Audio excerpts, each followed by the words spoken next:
السلام علیکم ورحمۃ اللہ وبرکاتہ۔ اللہم صلی علی محمد النبی الامی وعلی آلہ وسلم تسلیما۔ جزا اللہ عنا محمد ما هو اہلہ صلی اللہ علیہ وسلم۔ سبحان ربک رب العزۃ عما یصفون وسلام علی المرسلین والحمد للہ رب العالمین۔ بھائیو دوستو، اللہ رب العزت کا بڑا فضل، کرم اور احسان ہے کہ اللہ تعالیٰ نے ہمیں نبی صلی اللہ علیہ وسلم کے نام لینے کی توفیق عطا فرمائی ہے، اور اللہ تعالیٰ کا بڑا احسان یہ ہے کہ اللہ تعالیٰ نے ہمیں اس کی سمجھ بوجھ بھی عطا فرمائی۔ نبی صلی اللہ علیہ وسلم کی آمد اور نبی صلی اللہ علیہ وسلم کی دنیا سے رخصتی، آمد تو پوری انسانیت کے لیے بڑی خوشی اور بڑی فرحت اور شادمانی کا مقام رہا، اور دنیا سے جانا، دنیا سے پردہ فرمانا آپ صلی اللہ علیہ وسلم کا امت کے لیے بہت بڑا خسارہ ہوا۔ لیکن حضور اکرم صلی اللہ علیہ وسلم نے امت کو تحفے دیے۔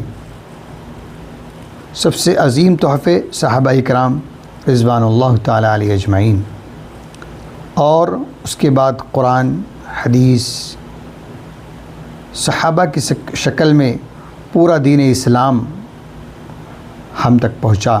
صحابہ نے امانت سمجھ کر ہم تک پہنچایا۔ آپ دیکھیے مکہ مکرمہ میں جنت البقیع کے اندر کتنے صحابہ کی قبریں ملتی ہیں۔ اس کے علاوہ صحابہ کہاں چلے گئے؟ ملک دنیا کے کونے کونوں میں صحابہ کلمہ لا الہ الا اللہ محمد رسول اللہ کی صدا کو لے کر نکل گئے اور واپس نہ لوٹے۔ کوئی کس ملک میں رہ گیا، کوئی کس ملک میں رہ گیا، کوئی کس ملک میں مدفون ہے۔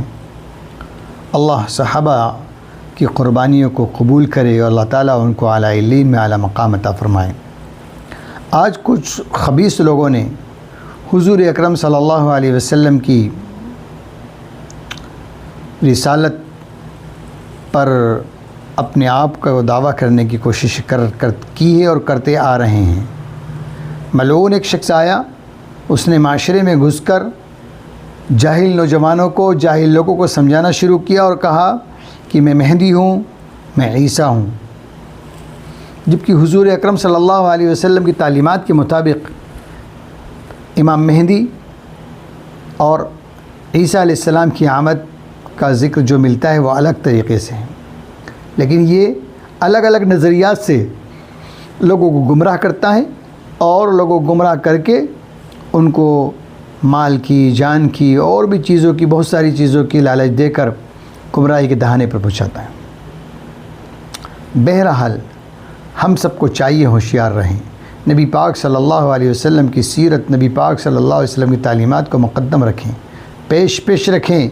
نبی پاک صلی اللہ علیہ وسلم کی تعلیمات کو چھوڑے نہیں۔ نبی پاک صلی اللہ علیہ وسلم کی تعلیمات ہماری زندگی میں بسی رہے۔ اور ختم نبوت کا جو پیغام ہے، اس پیغام کو اور اس کے لیے اپنے آپ کو تیار رکھیں، ہمیشہ تیار رکھیں۔ ختم نبوت کے لیے ہماری ہزار جانیں قربان۔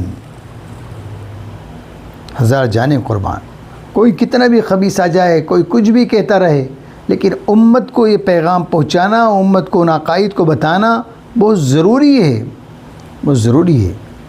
اس لیے بار بار آواز لگائی جاتی ہے کہ مسجدوں کے مکتب میں، مکاتب میں منظم مکتب قائم کیے جائیں اور عقائد کے باب میں محنت کی جائے۔ بچوں کے عقائد اتنے پختہ کروا دیے جائیں کہ ان سے کوئی کتنی بھی لالچ دے کر کچھ کہے، لیکن وہ کہے نہیں، ایک آخری نبی جناب محمد رسول اللہ صلی اللہ علیہ وسلم ہے، اس کے علاوہ کوئی نہیں آئے گا۔ اور اس سلسلے کی جتنے بھی عقائد ہیں ان کو ازبریات کرائے جائیں، اور مسجدوں کے اندر تعلیم بالغہ کے نام سے بڑے لوگوں کے مکتب لگائے جائیں، تعلیم بالغہ کے مکتب لگائے جائیں، نوجوانوں کو جوڑا جائے، اسٹوڈنٹس کو جوڑا جائے، اسکول میں پڑھنے والے چھاتروں، طلباء کو اور طالبات کے نظام کو الگ منظم بنایا جائے، اور ان کے ذہنوں میں تحفظ ختم نبوت کی چنگاری کو ڈالا جائے، اور ان کو بنایا جائے کہ ہم تحفظ ختم نبوت کے لیے ہمیشہ تیار ہیں، ہمیشہ تیار ہیں، ہمیشہ تیار ہیں۔ دوستو، بہت نازک وقت چل رہا ہے، بیدار ہونے کی ضرورت ہے۔ ہمارے علماء، ہمارے ائمہ، ہمارے خطبہ، ہمارے کام کرنے والے حضرات بیدار رہیں، چاک چوبند رہیں، چاروں طرف ہماری نگاہیں ہوں، سوچ ہو، فکر ہو، مطالعہ ہو، مذاکرے ہوں، اور اتنا علم پختہ ہمارے اندر ہو کہ کوئی ہم سے بحث کرے تو ہم اس کا جواب مدلل دے سکیں، مدلل دے سکیں، اس کی تیاری ہو، اس کی تربیت ہو، اس کے ٹریننگ سینٹر میں ہمارے نوجوانوں کو پہنچانا ہے۔ ہمارے علماء جا کر وہاں پر ٹریننگ سینٹروں میں تربیت حاصل کریں اس سلسلے کی کہ ہمیں جواب دینا ہے، ہمیں امت کو بتانا ہے، امت میں جو لوگ گمراہ ہو جاتے ہیں ان کو سمجھانا ہے، سمجھانا ہے۔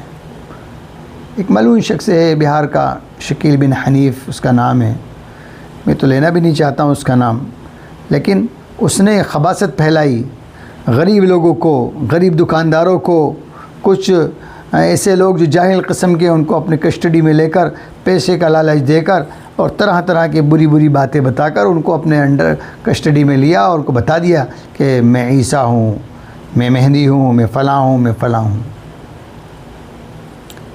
ایسے خبیثوں کا حال تو ہم جانتے ہیں کیسا ہوا ہے اور کیسا ہوگا انشاءاللہ۔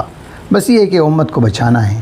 آئیے ہم سب عزم کرتے ہیں، تحفظ ختم نبوت کے لیے ہمیشہ تیار رہیں گے، ہمیشہ تیار رہیں گے، موت تک تیار رہیں گے، موت تک تیار رہیں گے، تیار بھی رہیں گے، ہمارے دوستوں کو تیار بھی کریں گے، اور اس سلسلے کے عقائد کے سلسلے میں ہر مسجد جا کر کچھ نہ کچھ نظام بنائیں گے انشاءاللہ، اور حضور اکرم صلی اللہ علیہ وسلم کے اوپر درود السلام کے نذرانے پیش کرتے رہیں گے تاکہ ہماری ایمان کی چنگاری جلتی رہے اور روحانیت ہمیں آتی رہے۔